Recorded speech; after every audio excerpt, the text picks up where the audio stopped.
Hi, everyone. Welcome back to Fidelis. It's Cassie and Lauren.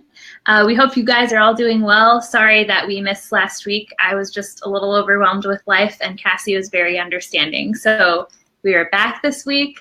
I don't know what the plan is yet for next week because it's Thanksgiving. Maybe we'll do an earlier in the week broadcast. We'll play that one by ear. But today, we are going to talk about Advent because it just occurred to both Cassie and I that is about to start. It really snuck up on me this year. What about you? For sure. I didn't even remember the next week is Thanksgiving, much less,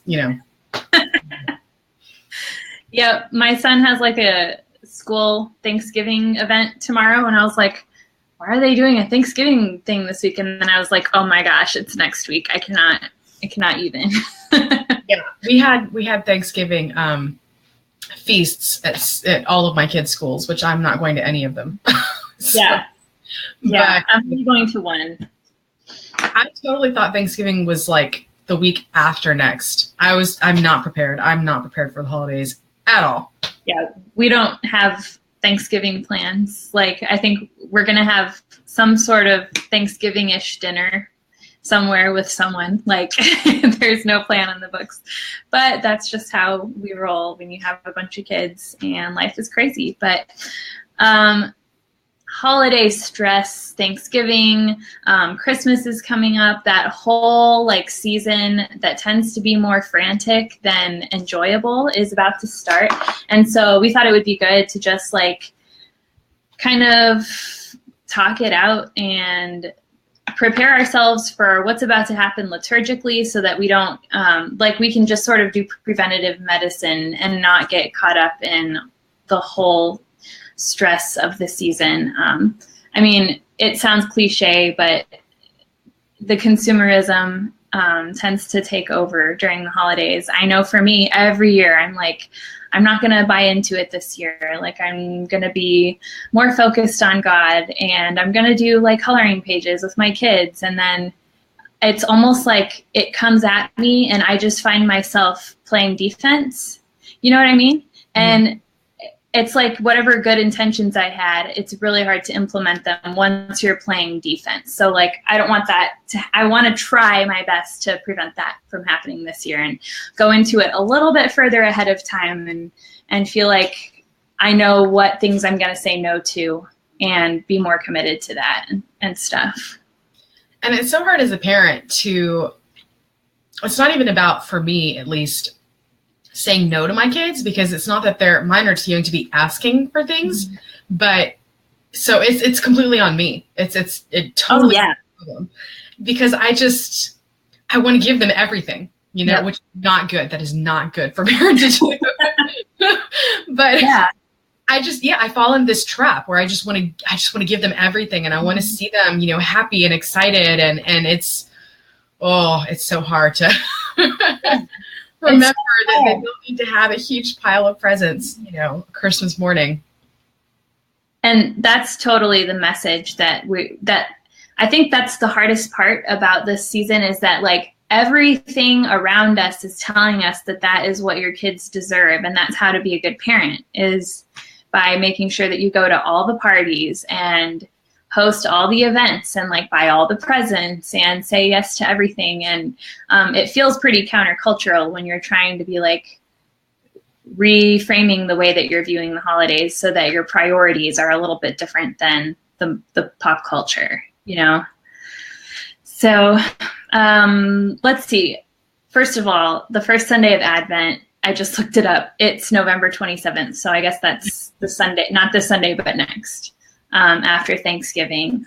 And that is like the liturgical new year. It's like the January 1st of the liturgical calendar. So it's like this is redundant. I'm just reviewing partly for my own sake. It's like a time of preparation. And Advent comes from the Latin word for coming. So the preparation is for the coming of Jesus. And some people treat it sort of like because Lent is also a season of preparation. Some people also like work in that sacrificial element where they'll like give something up just to remind themselves that they're preparing for something.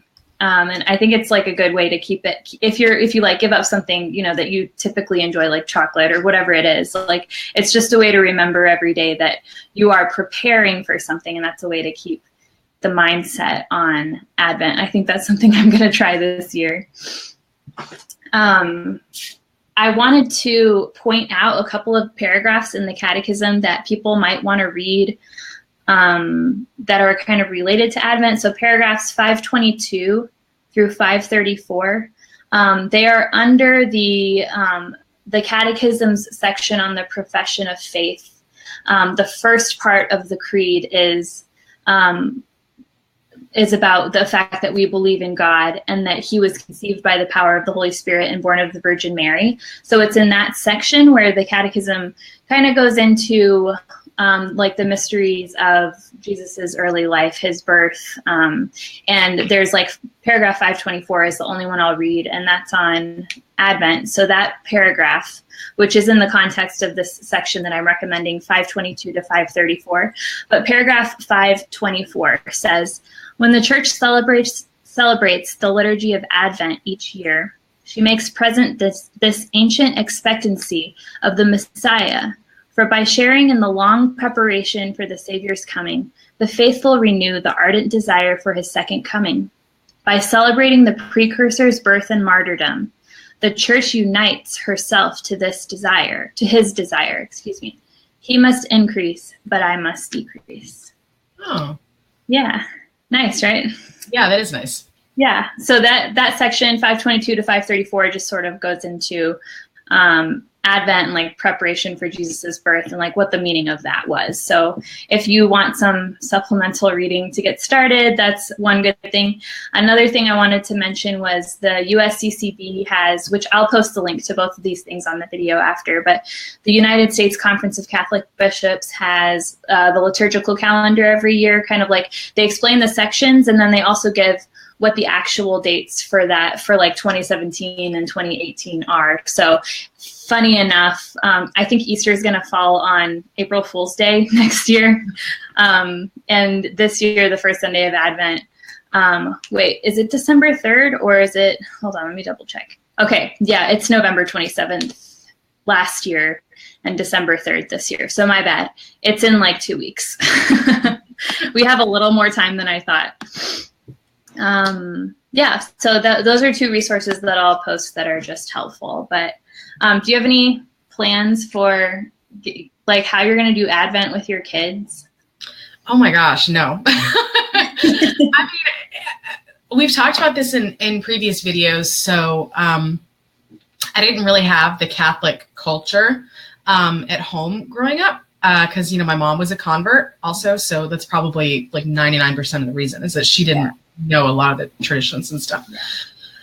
So we have an Advent calendar, and I'm going to have to remember to get the Advent candles for our Advent wreath on time this year. Because last year, I think I missed a week. Yeah, me too. So writing down Advent candles on my to-do list right now. I wanted to get a nativity because I saw last year people talk about having the nativity be empty and then having, like the Holy Family move around your house until Christmas. Aww. And I thought, wow, that's so cute. Yeah. But every nativity set that I found that was not super expensive, I should add, had them like already glued in, and I didn't want to be like ripping them out. And so that happened. And I really just don't know enough to do more traditions. Yeah.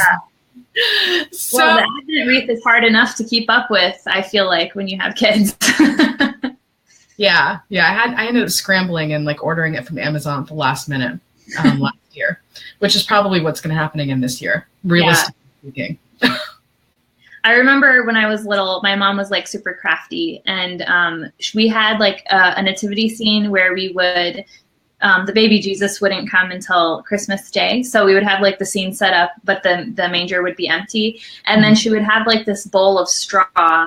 And every time we did like a sacrifice or a good deed or something, we could take a piece of straw from the bowl and like put it in the manger. And that was the way of like getting the kids in the mindset of they're literally preparing for Jesus by like making his bed fluffy, That's so cute. I love that. Yeah, it was so cute. And then on Christmas morning, she would like, if there was any straw left in the bowl, she would like make sure to move it over to the manger and then put like Jesus in it before we woke up. And I thought that's a cute tradition that I think I want to try to do with my kids. That is cute. I love that idea. Yeah, and it's easy.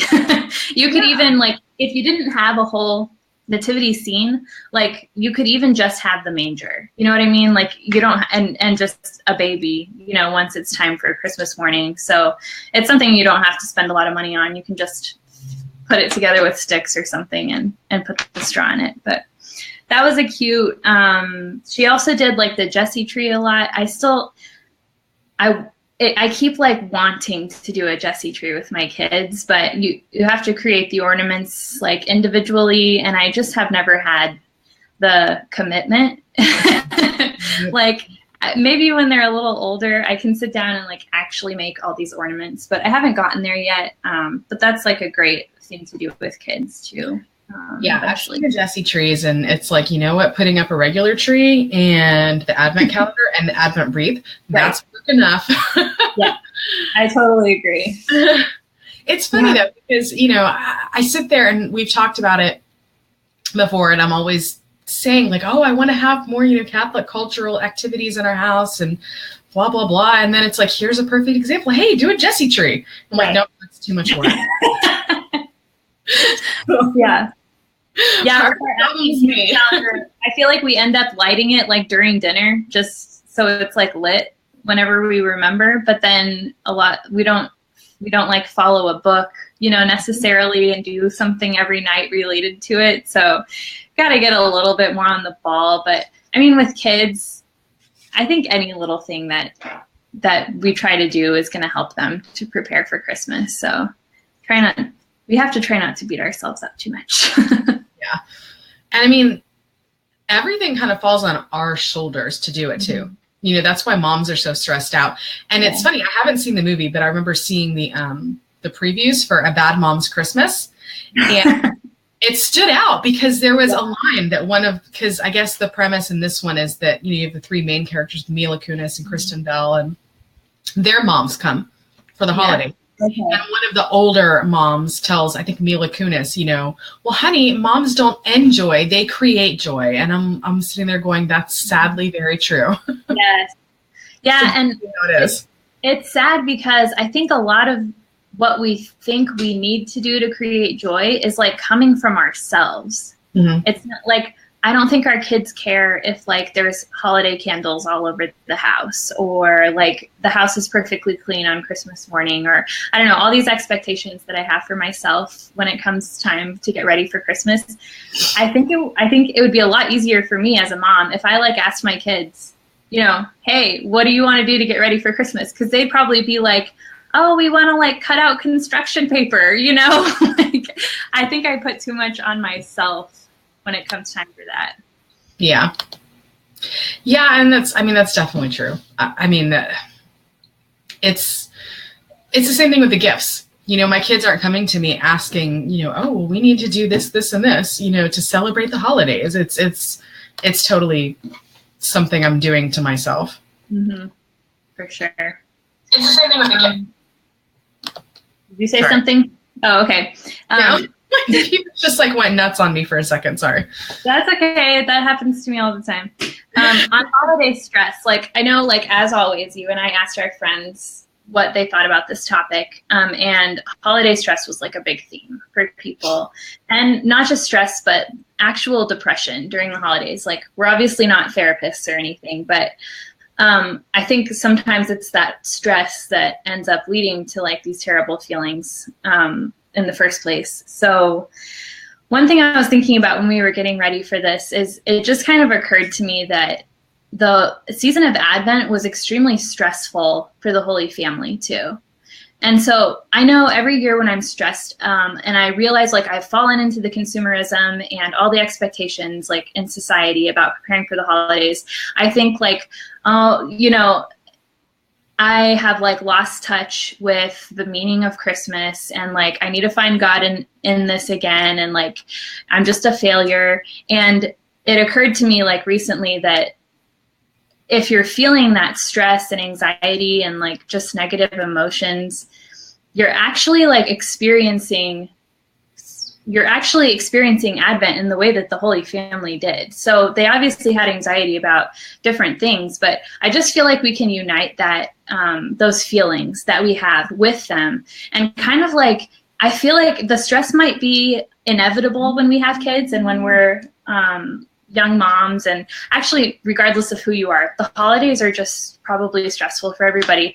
But like the Holy Family had to travel for a census when Mary was like 9 months pregnant. Like we all know, we like have that quintessential image of her like riding on a donkey. But if you really stop to think about it, it's like, whoa, that was a serious hardship.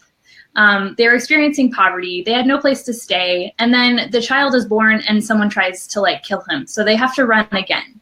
And so I just feel like this whole experience that we have of stress, it doesn't necessarily mean that we are doing Christmas all wrong. Mm-hmm. It might just be an opportunity for us to like unite with the Holy Family and actually understand better what they were going through. Yeah. And I really am glad that you pointed that out too, because that would never have occurred to me, but it makes me feel a little bit better, mm-hmm. about the stress there. And I like what you say about kind of uniting it to the Holy Family. We can use that as a way to kind of find some inspiration, mm-hmm. And use it as a reminder of what we're supposed to be focusing on. Right. Yeah. Our stress usually comes from different places than theirs did, but it's definitely something that we can unite with them. And I don't know, in the season of preparation, in Lent, like we're totally reminded, oh yeah, unite your sufferings to Christ. Christ, went through the passion and death on the cross. And then for some reason in Advent, it's supposed to be all these like warm, fuzzy feelings.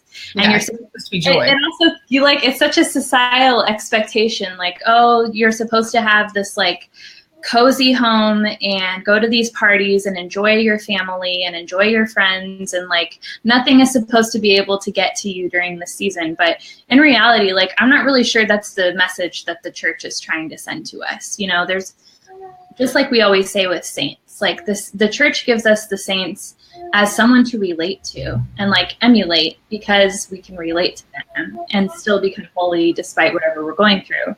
And I feel like the liturgical calendar is kind of like that too. There's a season for every time in our life, and the liturgical calendar kind of reflects that.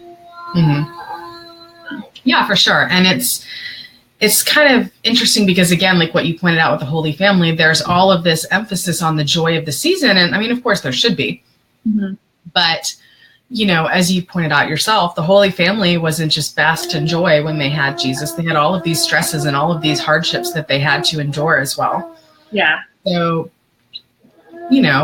there's not really a whole lot of emphasis paid on that. We all know it. We know it's there in the back of our minds. Why did it just, we don't really pay attention to it. Yeah, exactly. And it's so joyful. The joy came in like the middle of 2 sets of terrible suffering, and like in the middle of a life that was relatively hard. I think like they travel for the census, he's born, great joy, everything's wonderful, and then all of a sudden like Herod's trying to kill you. You know what I mean? But that's not supposed to diminish the joy that comes from like the salvation that was promised by his birth. Right. So, yeah, that's definitely a meditation I'm going to try to make a little bit more this year. Yeah, I think it's a great idea. Yes. Was there any other comments that you remember our friends making? I'm going to try to find some, but well, I know you had mentioned, depression during holidays, and there's an urban legend that suicide rates go up like that they're highest at Christmas. That is not true. Oh, wow. True. But if I remember correctly, feelings of depression do increase the holidays, which I really wonder why that is and who that affects. I don't have that kind of knowledge right now. Yeah. But I think it'd be interesting to find that out. Is it because people are alone at Christmas? Is it because they're overwhelmed with all of the stress of the holiday season? Is it the pressure of having to, get tons of gifts and everything? Like, what is it that increases those feelings? And what can we do if it's us personally that's feeling them? What can we do to help ourselves? And if it's someone else, what can we do to help them? That's a really good point. Actually, I was just listening to this book, David and Goliath by Malcolm Gladwell. Was it that book? Yeah, I think it was. This is interesting because I was just listening to this morning. He was talking about suicide and depression rates in countries that identify as happy. So like when the country is surveyed, most of the citizens will identify as happy. Mm-hmm. And then in other countries, a lot of the citizens don't identify as happy. They identify as like stressed or anxious or whatever. And he said it's really interesting because the suicide rates in the countries, I think, what were some of them? Denmark was one of them. And the countries that universally identify as happy, like they're actually known for being happy countries. Mm-hmm. The suicide rates are much higher in those countries than countries where the people aren't known for their level of happiness. And one hypothesis behind that is that in countries where you're known for being happy, where everyone's supposed to be happy, and that's the general norm, being depressed or anxious might be kind of taboo. And I feel like that might be kind of true during the holidays, that it might be a hard time for people to express the feelings that they're having, or to feel like they can acknowledge the fact that they don't have this whole like season cheer, joy of the season going on in their hearts like they're supposed to. So I just feel like being open with each other, like even as just like fellow women, with our friends, our family, I don't think we should try to fake our holiday joy. You know what I mean? If it's there, but if it's not, it's okay to show that. Well, and I just pulled up a press release from the American Psychological Association, and it actually specifically notes that holiday stress has a particular impact on women who take charge of many of the holiday celebrations, particularly the tasks related to preparing meals and decorating the home. Women are more likely than men to report an increase of stress during the holiday season, which, I mean, I think probably any woman watching this is duh. Yeah. But, it talks about, it also specifically mentions commercialism. Commercialism and hype run rampant during the holidays. So it's maybe part of the issue is, again, these high expectations we're placing on ourselves, that we have to do everything and that we have to make the house look magical and we have to create traditions and the food has to be perfect. And, maybe the problem is a little bit with ourselves and we need to back off a little bit. I really wonder if we were to have a minimalist Christmas season, and didn't do as much as far as making things Christmassy. Yeah. And, decorating the house and all of these things and buying tons of presents. If we didn't do all of those things, would anyone really notice? Would they really even be disappointed? Exactly. Putting ourselves through all of this for nothing? Mm-hmm. I think so. And I think we also have to have a good conversation with ourselves and our family of what do we actually want to do? Like, what things are expected that we're going to do? Like, is it expected that you're going to go have Christmas dinner with 30 family members that you cannot stand? Like, it seems completely unacceptable to a lot of people, but you actually don't have to do things that you don't want to do. Yeah. You have permission to not have family dinner with someone who stresses you out or doesn't respect you or doesn't treat you with the dignity that you deserve.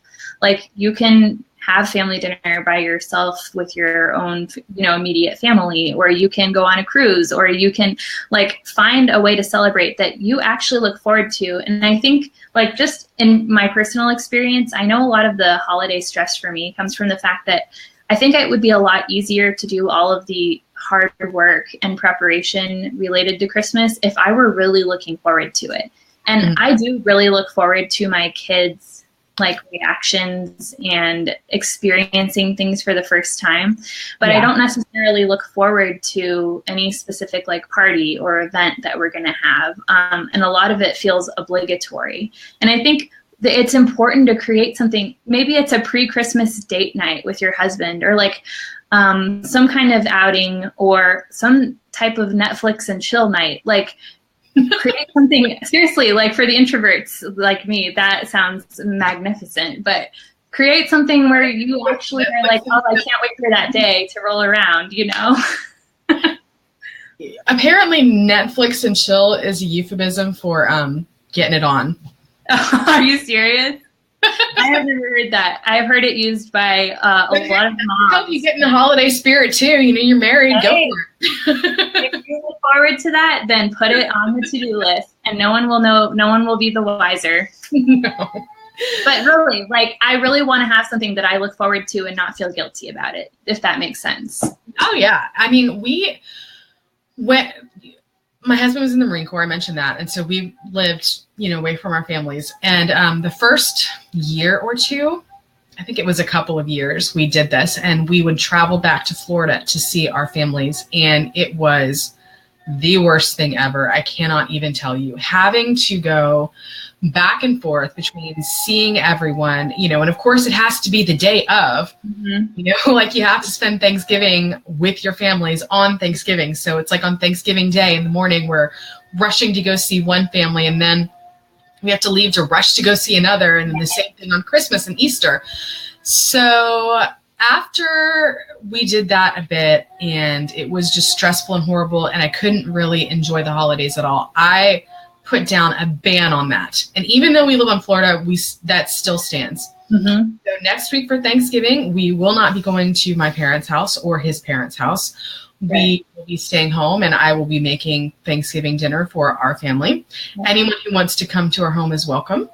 And then the same thing will happen for Christmas. I'm not going to do it. I'm not putting myself through the stress.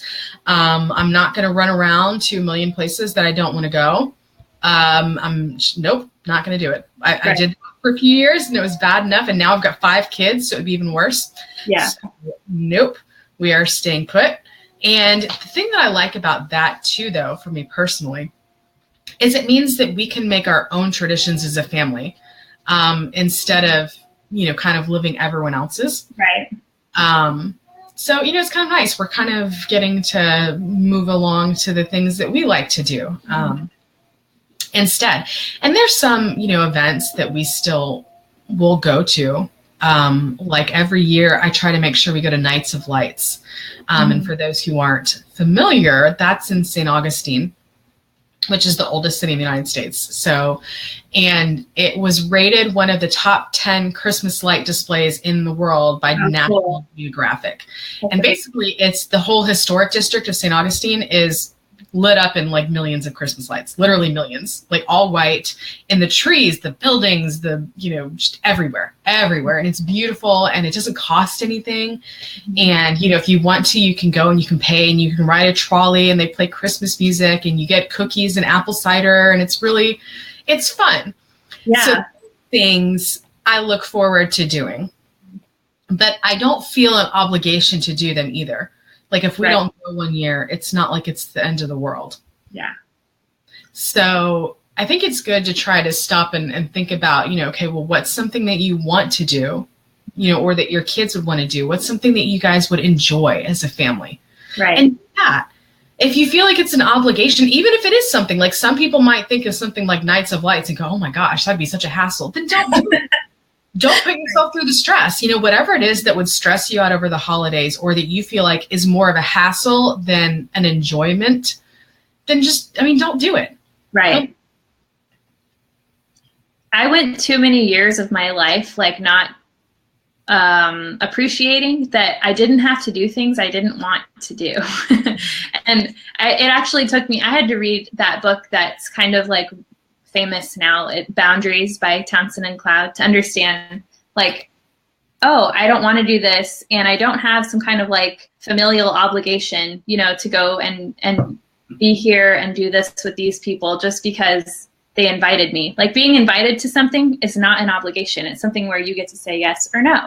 And so that really helped me to get to a point like what you're describing, where I can say, okay, what is it that I want to do? And what does my family want to do? And kind of like go from there, rather than saying, okay, what's on the schedule for the like extended family or whatever, or what is everyone else in my community doing? Okay, I guess that's what we have to go to. It doesn't have to be like that. And that's such a liberating way to live. Yeah. And I don't want to say like, you know, like with your extended family, for example, like that doesn't mean, you know, don't go see them. Right. I mean, obviously you should make time for your loved ones, especially, you know, your parents and your in-laws, because I mean, let's face it, they're not going to be around forever. And as people get older, they get lonely, and you don't want to have, especially if your parents are elderly, you know, but it's just, I mean, that's not the case for my parents, for example. And one thing that my family does, it's our little tradition, is my mom, my parents, and all of our extended family, it's like the Saturday before Christmas, the week in advance. We get together, and that's when we have our extended family Christmas. We all bring presents and everyone brings food. And so that way everyone can have Christmas Day itself to do whatever it is we all individually want to do, instead of having the pressure to go and drive around to 15 different people's houses. Yeah, that's so fun. So, you know, maybe you find things like that you do, you know, or maybe you just go out to eat somewhere one year, you know, meet people, go to, you know, Olive Garden or something. I don't know. We have Buca de Beppo. That's a good place. Yeah.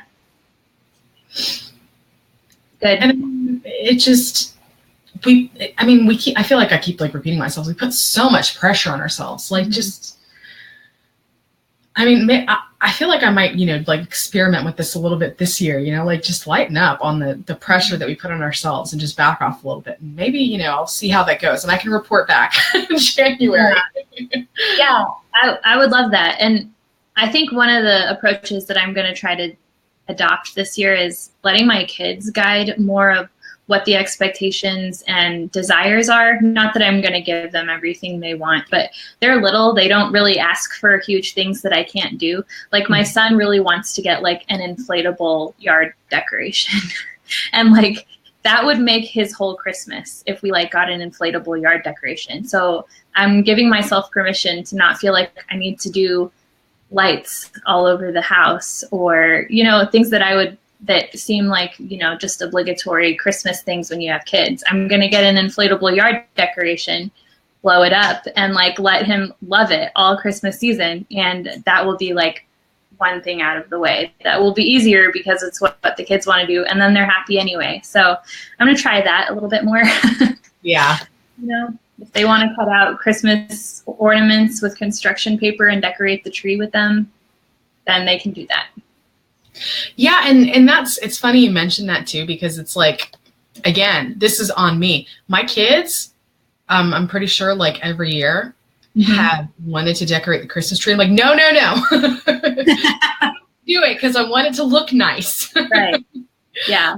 What does it matter, really? I mean, does it really matter? No, it doesn't matter. It doesn't matter. We're going to redecorate it anyway. So you might as well let them do it in the first place. So yeah, it's like, why do I even do that? Yeah. Like, why does it matter? I always want to have like this, you know, really pretty like department store style tree. And don't get me wrong, I enjoy it once it's up, but does it really matter? Does it matter? It's a lot of hassle. Yeah. We have a little tiny fake tree. It's like 5 or 6 feet tall and it's skinny. It kind of looks like the Charlie Brown tree. It's so pathetic. But they decorate it. Like I'll put some of the ornaments where they can't reach, like up high, and then they do the rest. And we don't have any breakable ornaments because it falls over all the time. And then they like pick it up and drag it around the house, and it's just a mess. But I'm like, that's just where we are in our life right now, and they love it. So that's really what matters. I mean, I can watch Christmas movies and enjoy the department store trees, you know, on TV. Yeah, I mean, it's It's not that it's bad to want those things either. You know, I feel like I should caution that. Like, I don't think either one of us are trying to be like anti-decorate your house. Like, if you find joy in that, then, I mean, Yes. go for it. Go for it. You know, like if that makes you happy, then do it. And sometimes it makes me happy. Every year is kind of a little bit different for me. There's some years where I'm way more gung-ho. Like Halloween, for example, was just here, and I did nothing. I did literally nothing for Halloween because I just was not feeling it. But there are other years where I've gone crazy and, you know, decorated my house and, you know, made a big deal out of it. And it's all about what's going to work for you and for your family. And so, I mean, by all means, if you have all of these great Christmas traditions that, you know, you want to implement, or, you know, decorating your house to the nines makes you happy, then, I mean, then do it. Absolutely. We're not discouraging that at all. No. That's the whole point. Do what makes you happy. I think it just happens for us. You and I are both a little beat down this year and feel exhausted. And it's going to be like minimalist city around here. But if that makes you happy, then go for it. That's the point. And we just want to reiterate, like, we want to keep our eyes on the prize. Like, the liturgical calendar is going to help us. Like, following that is going to help us to stay united to the Holy Family. And just remember that, like, they were going through so much stress. And if you're feeling that, you can unite it with them. And Our Lady will really be able to be like, dude, I totally know what you're going through. Well, and here's a little thing that I kind of wonder about, like, too, is that, are we missing the emphasis on what Advent should be when we're sitting there worrying about, oh, well, we need to have a fancy tree, and my house needs to be decorated really nice, and I need to get all these presents? You know, are we missing the point by doing those things? Should we be focusing more on the actual purpose of Advent? And how do you do that? Right. Actually, that's a good question. We would love to know what anybody who sees this, what you're planning to do for Advent, whether you have kids or not, your kids are grown, you're single, whatever. Like, what are your Advent plans? How do you prepare for Christmas and keep your, like, self-aligned with the liturgical calendar? Are you going to try new things this year? Do you have traditions that you've been doing forever that just, like, really help you? I know Cassie and I are, like, very much in trying, like, the mode of getting ready, gearing up, and trying to find out, like, what's out there and what kind of things can we do with our families. So we would love to hear that from you guys. And I will post the links to the Catechism of the Catholic Church, which is actually, the whole thing is free on the Vatican website, but I'll just, like, post the link to the particular page that I mentioned, and the USCCB liturgical calendar. Mm-hmm. So I think that's it for today. Anything to add, Cassie? No, I don't think so. But just, yeah, I would really be interested in hearing what other people have to say about what they do to kind of bring the liturgical season into their home. So hopefully someone will have some good recommendations for us. Yeah, someone that, like, has got this down pat. We want to hear from you. All right. Well, to be determined on whether we'll talk to you guys next week. But either way, thank you so much for joining us today, and we will talk to you soon.